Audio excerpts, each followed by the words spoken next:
মকর রাশির ব্যক্তিদের জন্য ৯ই এপ্রিল দিনটি দায়িত্ব পালনের এবং কঠোর পরিশ্রমের। শনির প্রভাবে আজ আপনার কর্মক্ষেত্রে ব্যস্ততা বাড়বে, যা আপনার দীর্ঘমেয়াদী ভবিষ্যতের জন্য শুভ ফল নিয়ে আসবে।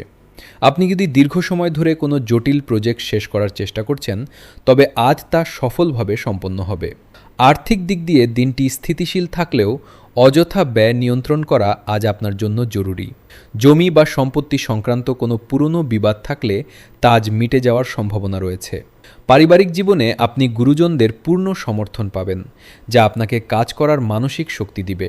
দাম্পত্য জীবনে ভুল বোঝাবুঝি দূর হবে এবং একে অপরের প্রতি শ্রদ্ধা ও বিশ্বাস বাড়বে। স্বাস্থ্যের প্রতি যত্নশীল হন, বিশেষ করে হাড়ের সমস্যা বা জয়েন্টে ব্যথার রোগীদের আজ সাবধানে থাকতে হবে। শিক্ষার্থীদের জন্য আজ একাগ্রতা বজায় রাখা জরুরি।